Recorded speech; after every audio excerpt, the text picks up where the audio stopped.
ભવે ભવે ભક્તિ માગે એટલે એ ભવો ભવની વાત કરતો હોય ને એ મોક્ષ ઉપર તો ચેકો જ મારી દે ને, કારણ કે એને તો વારંવાર જન્મવું છે.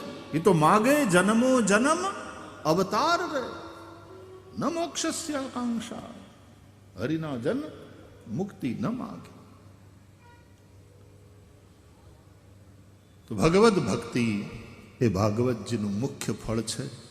ભગવત પ્રેમ, મોક્ષ તો એની સાથે ફ્રી આવે. તમારે જોતો હોય તો લ્યો, ન જોતો હોય તો તમારી મરજી. એ તો buy one get one free વાળી વાત છે. તો કથા એ તર્પણ છે, કથા એ અર્પણ છે, કથા એ સમર્પણ છે. ભગવાન પ્રત્યેનું સમર્પણ, કથાના માધ્યમથી સમાજને કંઈક અર્પણ, અને કથાના દ્વારા પિતૃઓનું તર્પણ. તો માણસ કૃતજ્ઞ બને. દેવ ઋષિ મનુષ્ય તર્પણ એને કરવું રહ્યું એ એનું કર્તવ્ય છે આપણા શાસ્ત્રો અનુસાર. પિતૃપક્ષમાં, શ્રાદ્ધ પક્ષમાં આપણે તર્પણ કરીએ છીએ, પિતૃઓને યાદ કરીએ છીએ, એનું શ્રાદ્ધ કરીએ છીએ. ભણેલા ગણેલા હોવું એનો અર્થ એવો નથી થતો કે આ બધી વસ્તુને એનો છેદ ઉડાડી દેવો, કે આ બધું ખોટું છે. અહીંયા કોઈ બ્રાહ્મણને જમાડીએ ને અહીંયા કોઈ ભૂખ્યાને જમાડીએ ને ત્યાં પિતૃઓને મળે, એવું થોડું છે. એવું તો કઈ હોતું હશે? એટલે તારા છોકરા પૈસા અમેરિકામાં નાખે બેંકમાં, તને અહીં નથી મળતા? હરખું સરનામું હોય હે તો ત્યાં પૈસા નાખે અમેરિકામાં. છોકરો રડતો હોય, કમાતો હોય, ત્યાં પૈસા નાખે ને અહીંયા તારી બેંકમાં નથી જમા થતા. તારે જ્યારે વટાવવા હોય ત્યારે વટાવી લે છે, વિડ્રો કરવા હોય ત્યારે કરી લે. તો ગોત્રોચ્ચાર પૂર્વક પિતૃઓને યાદ કરી અને એના નિમિત્તે જે તર્પણ કરવામાં આવે, જે પિંડદાન કરવામાં આવે, એ કેમ એને પ્રાપ્ત ન થાય? મારા બાપ, એક વાત સમજી લેજો કે તમારી બુદ્ધિથી સમજાયેલી દુનિયા કરતા હજી તમારી બુદ્ધિ જ્યાં નથી પહોંચી એ સૃષ્ટિ બહુ મોટી છે. સ્થૂલ કરતા સૂક્ષ્મ સૃષ્ટિ બહુ મોટી છે, અને સ્થૂલ કરતા સૂક્ષ્મ સૃષ્ટિની પાસે શક્તિ પણ વધારે છે. ये नियम है कि स्थूल से सूक्ष्म के पास ज्यादा ताकत होती है. पृथ्वी स्थूल है, पृथ्वी की तुलना में जल सूक्ष्म है पृथ्वी के कंपैरिजन में, इसलिए जल के पास ज्यादा ताकत है. कभी ऐसा भी समय आता है प्रलयकालीन जल बरसता है, सावर्तक मेघ गण, तो जल में पृथ्वी डूब जाती है. जल की अपेक्षा अग्नि, तेज सूक्ष्म है, इसलिए उसके पास ज्यादा शक्ति है. सोख लेती है वो आग.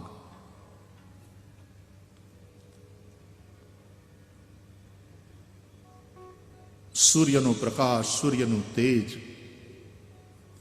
એ પાણીને સૂકવી નાખે, ખેંચી લે. अग्नि से सूक्ष्म है वायु. अग्नि दिखती है, वायु नहीं दिखती, होती है. अग्नि ने बुझावी नाखे वायु, धारे तो વધારી દે, ધારે તો બુઝાવી નાખે. અને વાયુ કરતા પણ સૂક્ષ્મ છે આકાશ.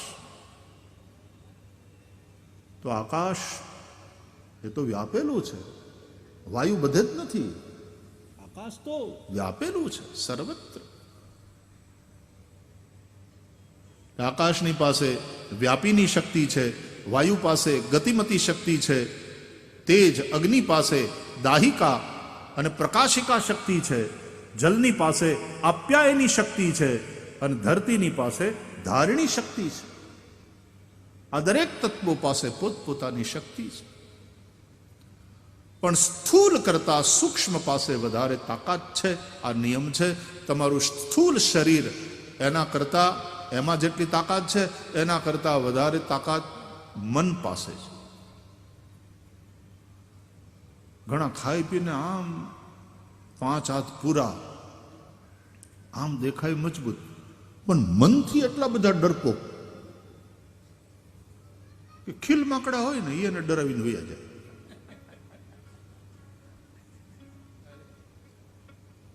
કે આમ તો એનું સ્થૂળ શરીર ભૂતળ ભક્તિ પદાર્થ મોટું, પણ મન એટલું બધું નબળું,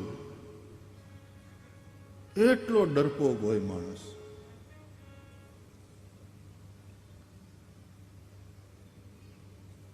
तो तन से भी मन की शक्ति विशेष महत्वपूर्ण, मन सूक्ष्म. એટલે ઇન્દ્રિયો શ્રેષ્ઠ છે, પણ ઇન્દ્રિયો કરતા મન શ્રેષ્ઠ છે, મન કરતા બુદ્ધિ શ્રેષ્ઠ છે અને બુદ્ધિ કરતા આત્મા શ્રેષ્ઠ. આવું ભગવાને ભગવદ્ ગીતામાં કહ્યું. ઇન્દ્રિયાણી પરાણ્યાહુ ઇન્દ્રિયેભ્યઃ પરમ મનઃ મનસસ્તુ પરા બુદ્ધિ યો બુદ્ધેઃ પરતસ્તુ સહ. તો વાલા, સ્થૂલ દુનિયા કરતા સૂક્ષ્મ દુનિયા, સૂક્ષ્મ સૃષ્ટિ બહુ મોટી છે. અમેરિકા જેવા દેશની અમુક યુનિવર્સિટીઝમાં પ્રેત સૃષ્ટિ ઉપર રિસર્ચ ચાલે છે. અને આપણા શાસ્ત્રો તો કહે છે કે મર્યા પછી પણ there is life after death. આ પાંચ ભૌતિક શરીર છૂટી જાય છે, પણ સૂક્ષ્મ શરીર અને કારણ શરીર એ બંને રહે છે. એને લઈને આ ચેતના આગળની ગતિ કરે છે. કારણ કે માત્ર સ્થૂલ શરીર એ જ આપણું અસ્તિત્વ નથી. આપણે બધા 3 શરીર ધારણ કરીને બેઠા છે. આ 2-3 લુગડા પહેરીને નથી આપણે બેઠા. એમ ચૈતન્ય આત્મા પણ 3 શરીર ધારણ કરીને રહે છે. સ્થૂલ શરીર, સૂક્ષ્મ શરીર અને કારણ શરીર. એટલા માટે તો તમને પૂજા વખતે 3 વાર પાણી પીવડાવે ગોરદાદા. 3 વાર પાણી પીવો, 3 વાર આચમન કરો. કેશવાય નમઃ સ્વાહા, માધવાય નમઃ સ્વાહા, નારાયણાય નમઃ સ્વાહા, ગોવિંદાય નમઃ. હસ્ત પ્રક્ષાલનમ, હાથ ધોઈ નાખો ભાઈ. પ્રાણાયામ, પૂરક, કુંભક અને રેચક ક્રિયા દ્વારા હવે પ્રાણનું શોધન કરો, મનને સ્થિર કરો. આ કર્મકાંડનું આખું વિજ્ઞાન છે. તો ત્યાં બેઠેલો છોકરો ઇંગ્લેન્ડ કે લંડનમાં ત્યાંની બેંકમાં પૈસા ભરે, દીવા વાયુ ચામર ઢોળે છે, વાદળ વરુણ દેવ અભિષેક કરે છે.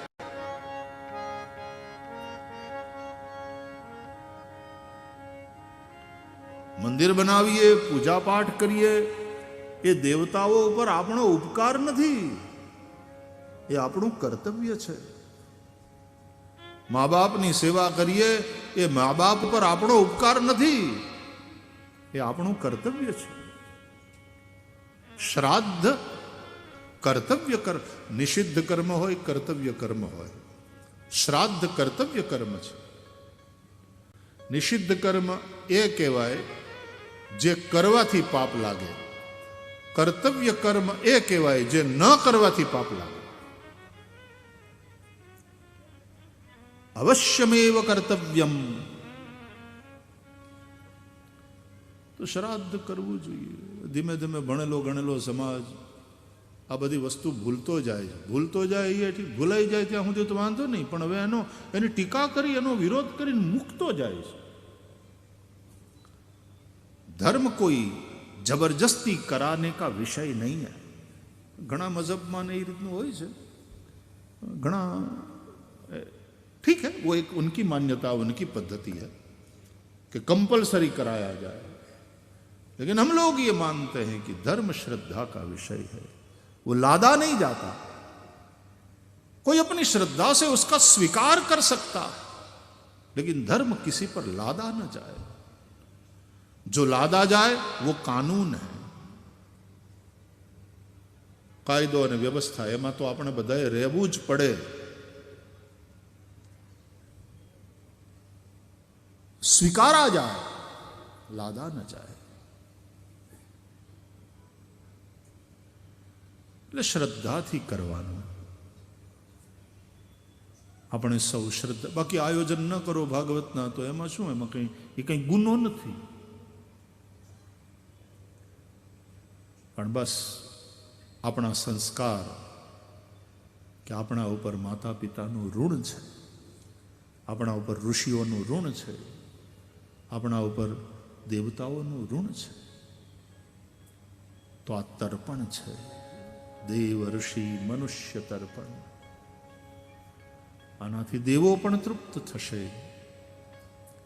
ભગવત કથાથી દેવો તૃપ્ત થાય। एक बार पूज्य दादाजी, कृष्णशंकर दादाजी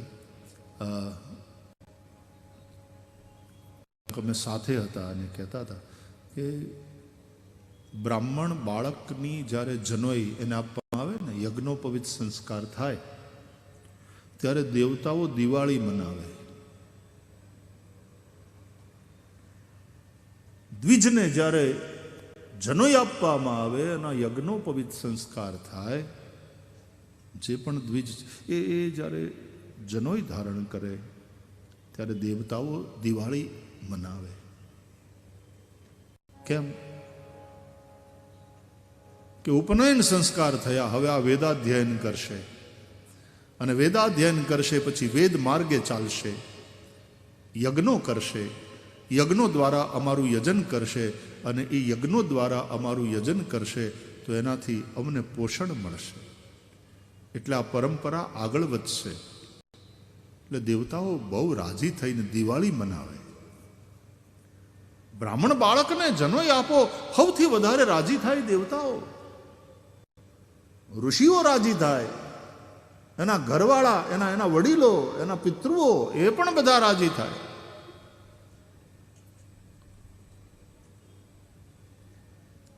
ભગવત કથા કે કોઈ પણ આવું સત્કર્મ જ્યારે થતું હોય, દેવતાઓ તૃપ્ત થાય।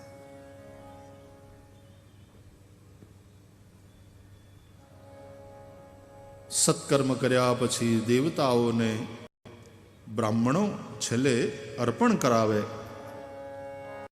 અનેન પૂજનેન ભગવાન નારાયણ પ્રિયતાન્નમમ। એનાથી ભગવાન નારાયણ શ્રી હરિ મારા ઉપર પ્રસન્ન થાવ, દેવો પ્રસન્ન થાય, દેવો તૃપ્ત થાય, ઋષિઓ તૃપ્ત થાય, વ્યાસજી બહુ રાજી થાય। આવી કથાના અને આવા આયોજનો, આવા બધા સાધુ સંતો, વંદનીય મહાપુરુષોને આપણે નોતરીએ, એ બધા આવે, જો એના મોઢા ઉપર હાસ્ય અને પ્રસન્નતા, એ તૃપ્તિ છે। ભૂદેવો બધા તૃપ્ત થાય, પ્રસન્ન થાય, આશીર્વાદ આપે। ઋષિ તર્પણ અને મનુષ્ય તર્પણ, આપણા પિતૃઓ તૃપ્ત થાય, એની પરમ ગતિ થાય। અને મનુષ્ય યજ્ઞ થતો હોય છે કથા દ્વારા। હવે આટલા લોકો બધા હરિહર કરે, ભેળા બેસી કથા સાંભળે, ભગવાનનું નામ આવે, ધૂન આવે, સંકીર્તન આવે, એટલે તાળી પાડી પાડીને પ્રેમથી ભગવાનના નામનો ઉચ્ચાર કરે, ગાયન કરે, અને પછી ભંડારામાં પ્રસાદ લઈ કેટલા લોકો તૃપ્ત થાય। એટલા માટે કથા એ તર્પણ છે। તો કોઠારી પરિવાર અને ઉદવાણી પરિવાર અને બેન જાનવીના મનમાં આવું તર્પણ કરવાની ભાવના જાગી, પણ યાદ રાખજો, માત્ર એને જ નહીં, આપણે બેઠા આપણા બધાની કથા છે. અહીંયા બેઠા બેઠા ભગવાનનું નામ લઈએ, આપણા બધાયના પિતૃઓ તૃપ્ત થાય. અનેક અવ્યક્ત ચેતનાઓ જ્યાં કથા ચાલતી હોય ત્યાં હોય છે અવ્યક્ત રૂપે, એ તૃપ્ત થાય. કેટલાનું કલ્યાણ કરે છે હરિકથા. એની હારોહાર તમે આમ સ્થૂલ રીતે ભૌતિક રીતે જુઓ તો કથા દ્વારા મંડપ વાળા કમાય, એનો ધંધો હાલે. સોફા, ઇલેક્ટ્રિક, વિડીયો, ઓડિયો, કેટલાય ભૂદેવો. આ કેટરિંગ વાળા જ્યાંથી બધો સામાન લઈ આવે એ બધા શું કહેવાય, રાશન પૂરું પાડે, એ બધા કિરાણા સ્ટોર વાળા, માળી,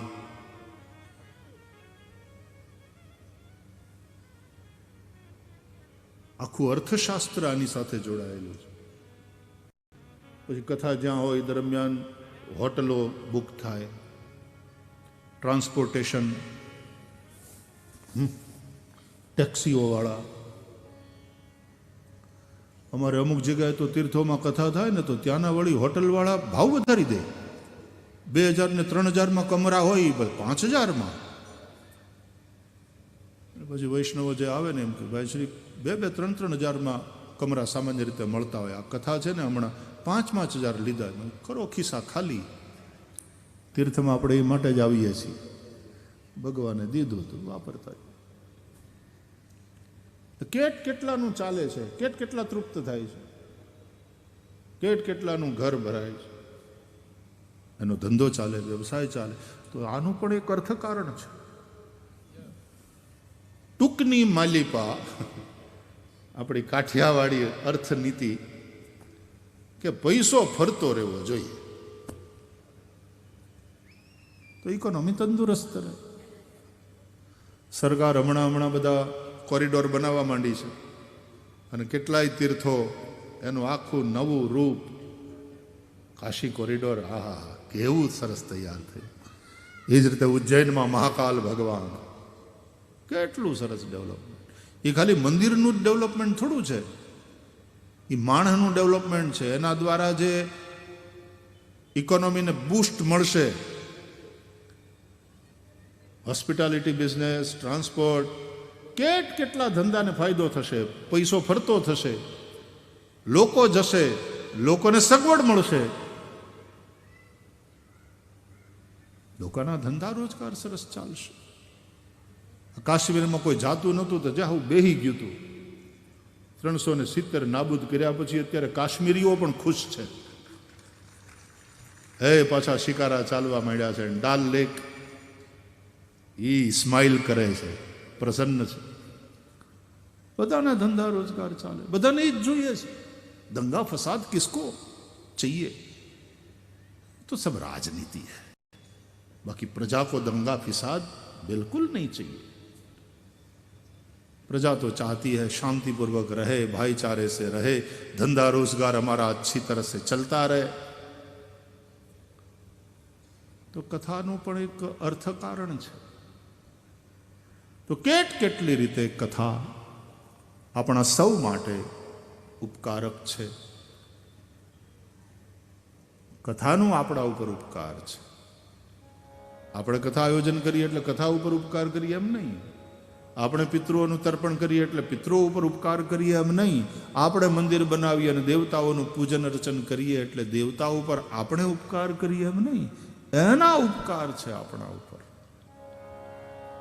તો પૃથ્વીને સૌથી વધારે ભાર લાગે કૃતજ્ઞ માણસનો, જે નમક હરામ હોય.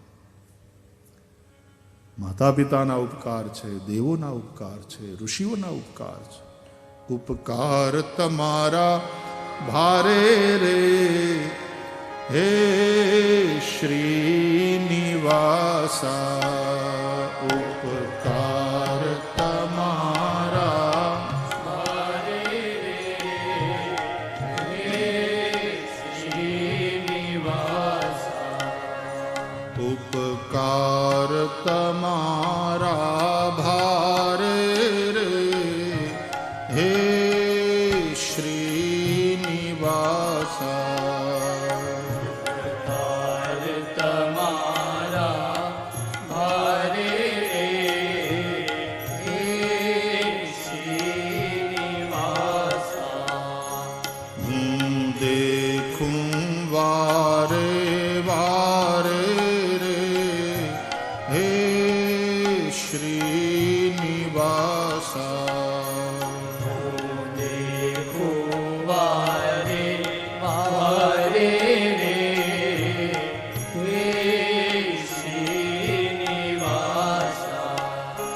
પ્રભુ તુજ જેવો સુખદાયી, તુજ જેવી મન મોટાઈ. પ્રભુ તુજ જેવો સુખદાયી, તુજ જેવી મન મોટાઈ. નથી ક્યાંય વિશ્વની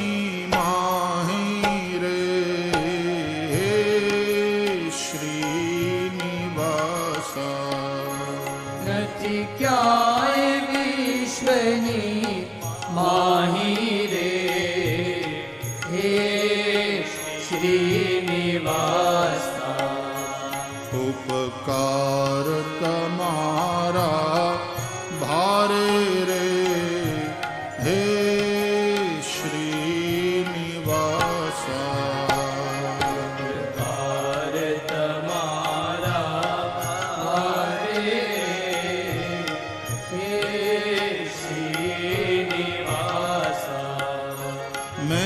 જે માગ્યું તે આપ્યું, દુઃખ પડતા પહેલા કાપ્યું.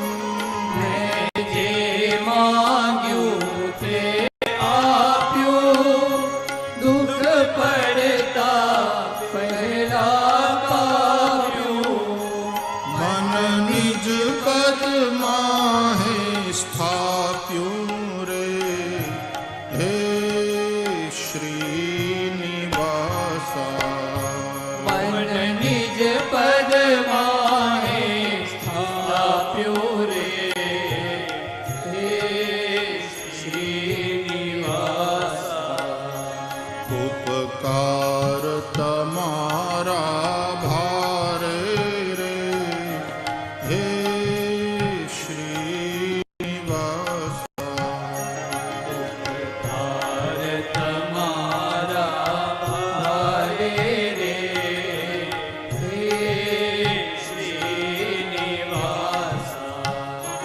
બેવું લોક તણું હિત મારું, તમે કરતા ન્યારું ન્યારું.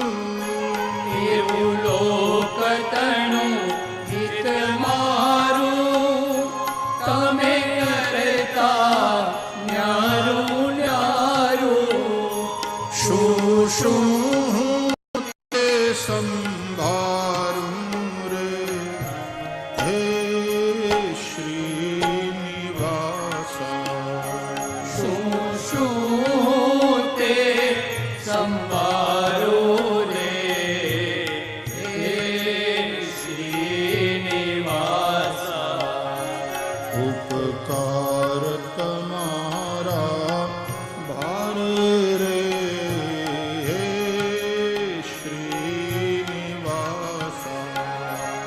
ઉપકાર તમારા ભારે હે શ્રીનિવાસા.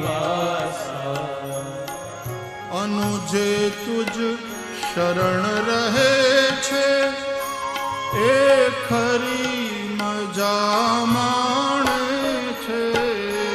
અનુજે તુજ શરણ રહે છે, તે ખરી મજા માણે છે.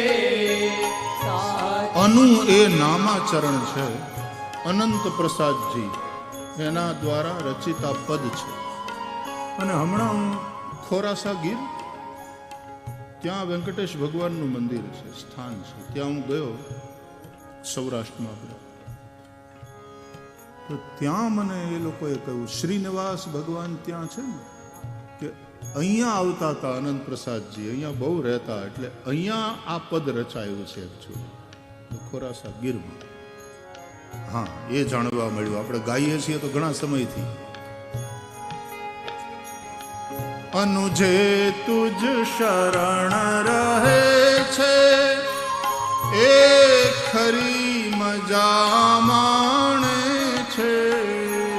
અનુજે તુજ શરણ રહે છે, તે ખરી મજા માણે છે. અને સાચા સદભાગી એ છે રે, હે શ્રીનિવાસા. સાચા સદભાગી એ છે રે, હે શ્રીનિવાસા. ઉપકાર તમારા ભારે રે, હે શ્રીનિવાસા. ઉપકાર તમારા ભારે રે, હે શ્રીનિવાસા. દેખું વારે વારે રે, હે શ્રીનિવાસા. હું દેખું વારે વારે રે, હે શ્રીનિવાસા. ઓ હે શ્રીનિવાસા. હે શ્રીનિવાસા. ઓ હે શ્રીનિવાસા. ઓ હે શ્રીનિવાસા. તો ભગવાનના અનંત ઉપકાર છે, દેવોના અનંત ઉપકાર છે, ઋષિઓના અનંત ઉપકાર છે, આપણા પિતૃઓ, આપણા મા બાપ, આપણા પૂર્વજો, એના ઉપકાર છે. એટલા માટે એ તૃપ્ત થાય એવી કોઈ તર્પણ પ્રવૃત્તિ કરવી એ આપણું કર્તવ્ય છે. કૃતજ્ઞ બનીએ, કૃતજ્ઞ ન બનીએ. પૃથ્વીને સૌથી વધારે ભાર લાગતો હોય તો કૃતજ્ઞ માણસનો. જે કૃતજ્ઞ છે, જે નમક હરામ છે, જે વિશ્વાસઘાત કરે છે, આ બહુ મોટું પાપ છે. ધરતી માતાને એનો સૌથી વધારે ભાર લાગે. એટલે આવી તર્પણની સુંદર પ્રવૃત્તિ, જેનાથી ભાગવતજીના મહાત્મ્ય અનુસાર પ્રેત યોનિને પ્રાપ્ત થયેલો ધુંધુકારી પણ પરમ ગતિને પામ્યો. જેને લઈને મહારાજ પરીક્ષિત મુક્તિને પામ્યા, જેને લઈને દેવર્ષિ નારદે આ શાસ્ત્રનો પ્રચાર કરી, આનું આયોજન કરી અને વ્રજની અંદર અશક્ત અને સુષુપ્ત એવા જ્ઞાન વૈરાગ્યને જગાડ્યા. રડતા ભક્તિ દેવીને પ્રસન્ન કર્યા. જે ભાગવતના આયોજનને લઈને દેવર્ષિ નારદનો જે ઉદ્દેશ્ય હતો, ગેહે ગેહે અને જને જને જ્ઞાન ભક્તિ વૈરાગ્યનું સ્થાપન, એ ઉદ્દેશ્ય જે ભાગવત થકી સિદ્ધ થયો, એવી આ પારમહંસ સંહિતા, ભક્તિ જનિકા સંહિતા,